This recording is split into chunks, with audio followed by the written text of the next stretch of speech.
Hello friends, today we are going to discuss isomerism in chemistry of carbohydrates. It is very extensive and revision is required to understand it properly. So let's begin. So let's understand the general properties. The first and the foremost basic thing is the presence of an asymmetric carbon. So what is an asymmetric carbon? Asymmetric carbon is a carbon atom which has four different atoms or four different groups attached to it. The diagram over here shows you the asymmetric carbon which has the four different groups R1, R2, R3 and R4 attached to it. And because of this, it gets a particular character. And these carbon atoms can be arranged in two different ways in space. So they become mirror images of each other. They lead to a left-handed and right-handed molecules, and they cannot be superimposed on each other. And such a mirror image or such a structure is said to be a chiral molecule. Another way of finding out how many isomerism a compound has is with the help of Van 't Hoff rule. So what does Van 't Hoff rule tell us? Van 't Hoff rule is a method for prediction of maximum number of isomers of an asymmetric carbon atom. 2 is to the power n, where n is the number of the stereogenic centers, means n is the number of carbon atoms where there are four different side groups attached. So depending upon the number of stereogenic centers, you can have the number of isomers in carbohydrates.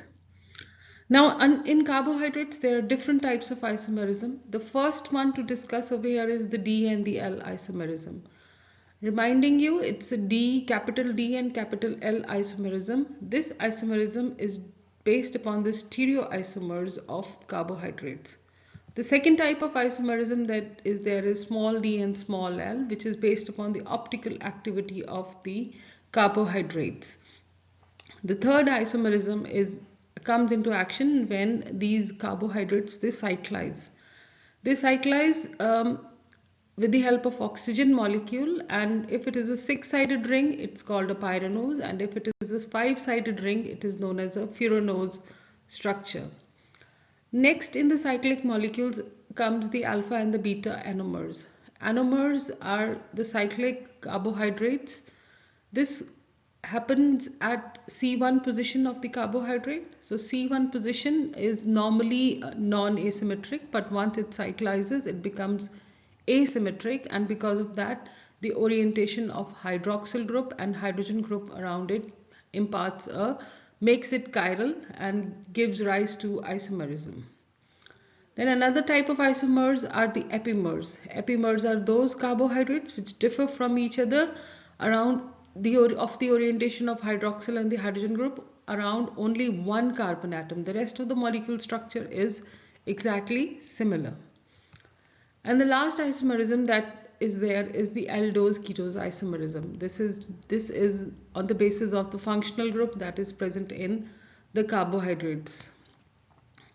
So let's proceed to the first type of isomerism, which is the stereoisomerism or the capital D and capital L isomerism. So in this isomerism, it is determined by spatial orientation of hydrogen and hydroxyl group around the carbon atom which is adjacent to the primary terminal alcohol. So we have a molecule, we'll find out which is the terminal alcohol. So the terminal alcohol is usually the group opposite to the functional group, which can be an aldehyde or a ketone group. So the last carbon having an alcoholic group. So we'll look at the carbon next to this terminal alcohol, and we look at the orientation of hydrogen and hydroxyl ion around this carbon atom, and we call this carbon atom as the penultimate carbon atom. You'll be able to understand this better once we discuss this on the basis of the molecule glyceraldehyde, which is the basic carbohydrate present. So let's go ahead. So this is a 3-carbon molecule. It's a glyceraldehyde. It has an aldehyde group at C1. There is C2, orientation of hydrogen and hydroxyl ion, and C3, which has the alcoholic group. So this is your terminal alcoholic group at position 3. So we will look at the carbon atom next to the terminal alcohol, next carbon to the terminal alcohol. And at this carbon, we look at the orientation of hydrogen and hydroxyl ions. So if the hydroxyl group is on the left, we call this as L-glycerose or L-glyceraldehyde. And if the hydroxyl group is towards the right, then we'll call it as D-glycerose or D-glyceraldehyde. Again revising, we look at the penultimate hydroxyl group or the penultimate alcoholic group, and next to that penultimate alcoholic group we look at the orientation of hydrogen and hydroxyl ion. If hydroxyl ion is on the left, it's L-glyceraldehyde, capital L, and if hydroxyl group is on the right, it is D-glyceraldehyde, capital D-glyceraldehyde. So this is the capital D and capital L isomerism. Now let's look at this in another compound which is more common. This is your glucose molecule. So glucose, you know, is a hexose, so it has 6 carbon molecule. The first position, it's a hexose, it's an aldose sugar, so it will have the functional group as aldehyde. So C1 contains aldehyde group. So we go down 2, 3, 4, 5 and last carbon of glucose or a hexose sugar, you have the alcoholic group attached. So we are going to look at the group next to this terminal alcohol, and we will look at the orientation of hydrogen and hydroxyl ion. If hydroxyl ion is on the left, it is known as L-glucose, and if hydroxyl ion is on the right, it is known as D-glucose. Naturally occurring glucose is your D-glucose. Now coming on to the next isomerism, which is based upon the optical activity, and you remember it is the small d and small l isomerism. So how is this isomerism active? So we know that carbohydrates have asymmetric carbon atom, and because of this asymmetric carbon atom, they get a special property. They become optically active.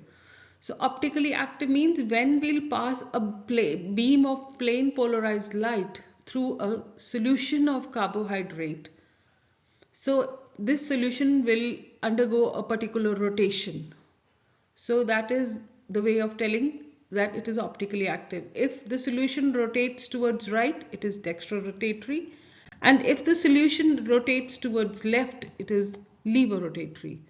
So dextrorotatory when the plane of polarized light is rotated in the clockwise direction when viewed through a polarimeter. We also denote this by a plus sign or a small d sign, and please do not confuse it with capital D. The other type is levorotatory. So when a plane of polarized light is rotated in the counterclockwise or towards the left, it is known as levorotatory solution.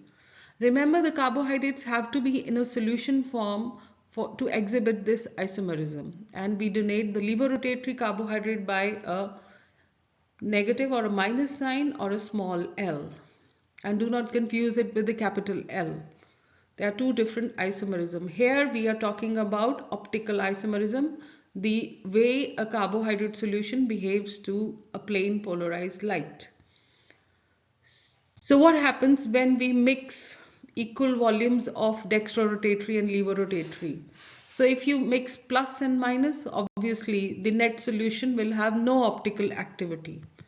And resolution is a process where you can separate these optically active isomers from a racemic mixture. Now coming on to the aldo-keto isomerism, which is the isomerism responsible for the functional group. So over here, if the functional group is an aldehyde group, we call it as an aldose sugar. And when we are talking about an aldose sugar, it is the first carbon, which this carbon we will also call as anomeric carbon because it has the functional group. And in aldose or the aldehyde carbohydrates, it is at position number 1. Whereas if the functional group is the ketose group, the anomeric carbon, the carbon containing the ketose group will be at position 2. And the thing to note over here is, though both fructose and glucose are both hexoses, but they have different functional groups and they have different structures. This is the structure of fructose. You can see it has 6 carbon molecules, 1, 2, 3, 4, 5 and 6. This is the terminal alcoholic group, and it has a functional group which is a ketone group which is present at C2. So C2 for fructose is known as anomeric carbon, and once it cyclizes, it shows asymmetrical nature. This is the diagram of D-glucose. You can see similar 6 carbon atoms, and the arrangement of the hydroxyl and OH groups is very similar, except that the functional group for a glucose molecule is present at C1, which is an aldehyde group. So they are isomeric forms depending upon their functional group. So any carbohydrate molecule will have only one of the functional group. Either they'll be an aldose, that is containing an aldehyde group, or they'll be a or they will be a ketose containing a ketone group. So now let's move on to the cyclic structures and alpha and beta anomers. All these isomerisms that we are now talking are interlinked, so a revision and a detailed emphasis needs to be placed upon these subsequent slides. Now what happened? The C1 carbon of aldoses, they contain functional group, but for ketosis functional group is at C2. We already know that. Open chain glucose cyclizes to create another asymmetrical center. As I've already told you that glucose does not remain as a chain form, it cyclizes whenever it is in solution. So it cyclizes to create an asymmetric carbon atom at C1 for aldoses. Why at C1? Because the functional group is at C1, and at C2 for ketoses. And this carbon, once it becomes asymmetrical, is known as anomeric carbon. So same thing, glucose is in open chain form is not chiral, means it's not asymmetric at C1, but in ring form has two optically active isomers. So once it cyclizes, it tends to have two optical stereoisomers. And if you remember, stereoisomers are the one where we define the orientation of hydroxyl group and the hydrogen group. So in this we define it and make them as alpha glucose or alpha anomers or beta anomers. Let's take a look at the structure of D-glucose. You can see over here that the glucose is in the linear form, and at position 1 is your aldehyde group. And why is it D-glucose? Because at the penultimate carbon from the terminal alcohol, the hydroxyl ions are on the right side. So it is called a D-glucose. Now when this cyclizes, the cyclization occurs between C1, which is the aldehyde group, and the hydroxyl ion at C5. So we can see it creates a six-sided ring structure. In this six-sided ring structure, there are 5 carbon molecules and 1 oxygen molecule. The 6th molecule of the glucose is in the side chain. Remember this, don't get confused with this. It's not all the 6 carbons of the glucose molecule that participate in the pyranose or the 6-sided ring formation. When a pyranose or a 6-sided ring formation takes place, the 5 of the molecules are the carbons from the glucose and the 6th is the oxygen. So it forms a linkage and it leads to cyclization. So here is the molecule which is cyclized, and again, now what has happened by cyclization? Now this C1 also has 4 different groups attached. 1, 2, 3 on this side and the 4th on this side. So it has 4 different groups. Now it is asymmetrical. So it can show stereoisomerism. And over here we will look at the position of the hydrogen ions and the hydroxyl ions. If the hydroxyl ions are below the plane of the ring, plane of the molecule or the ring will be a line passing through the center of the plane if things are above that or things are below that. Over here hydroxyl ion is below the plane of the ring, so this is known as alpha. And because it's a 6-sided ring, we call 6-sided rings as pyranose. So it is an alpha D-glucopyranose.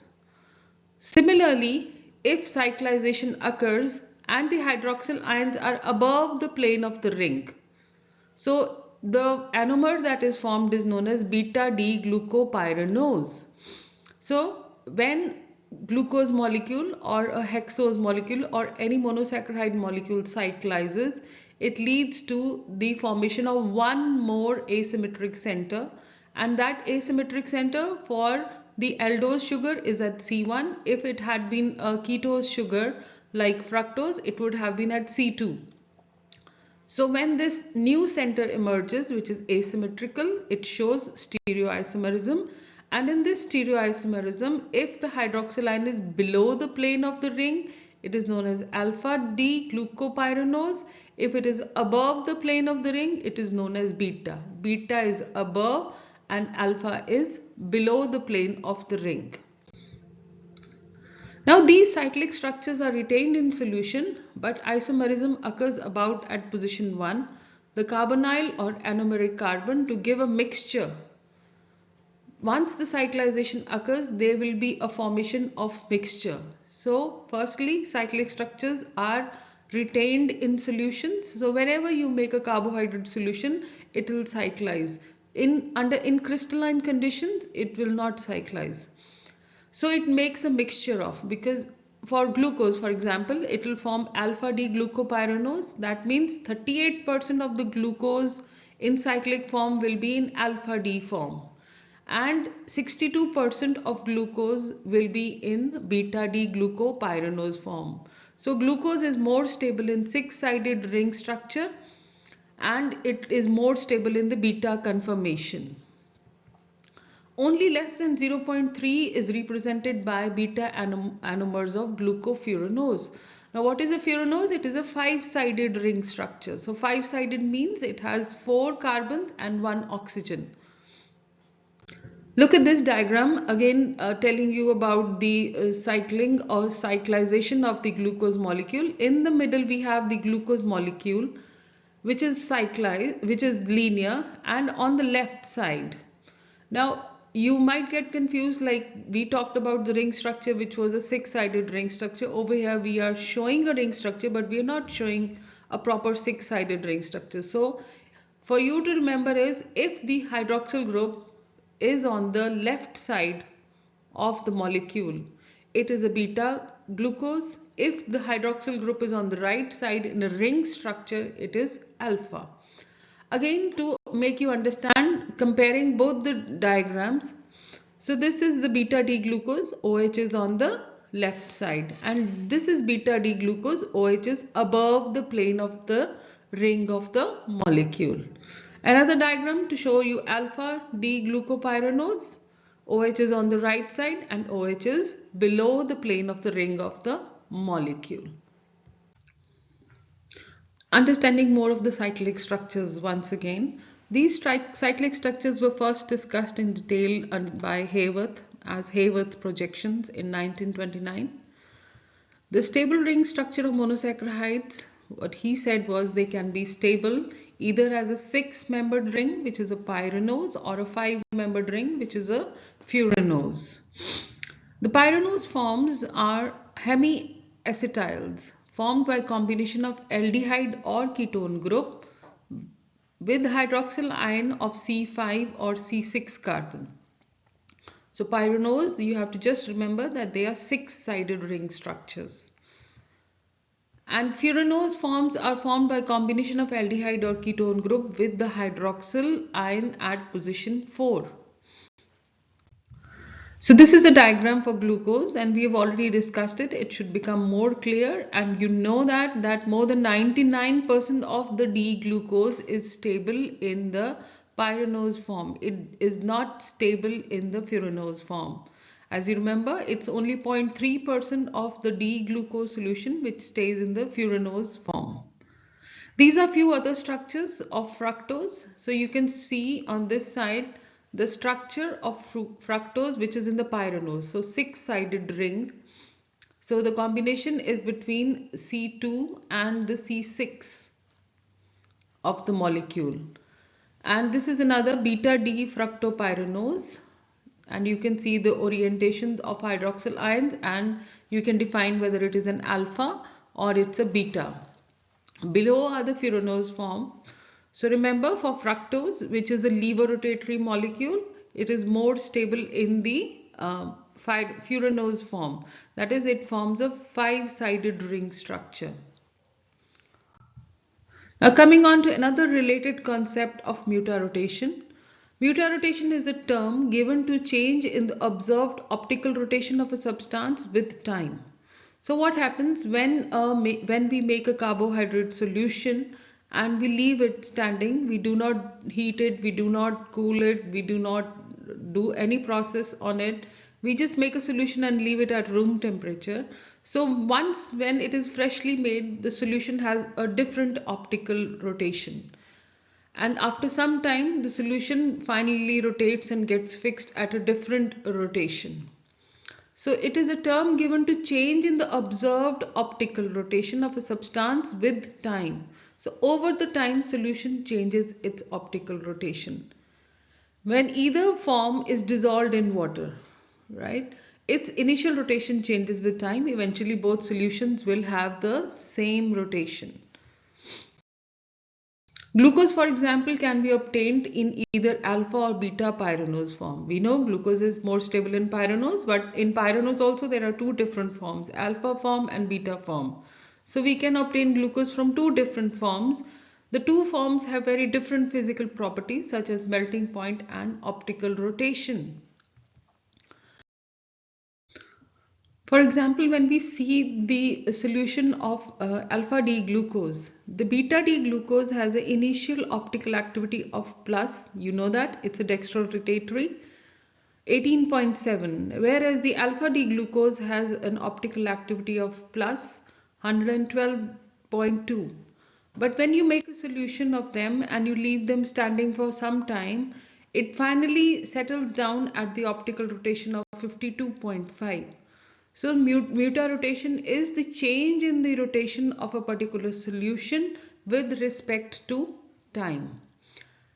Coming on to the next isomers, the epimers. Epimers are isomers which differ in configuration of the hydroxyl and the hydrogen ions on carbon atoms 2, 4, 2 and 4 of glucose. Basically, these epimers differ at any other carbon other than the functional group. The process by which one epimer is converted into another epimer is known as epimerization, and the enzyme required for this process is known as an epimerase. So biologically, the most important epimers of glucose are, the first one is mannose, which differs from glucose in its structure at carbon number 2, and galactose, which differs from glucose at position 4.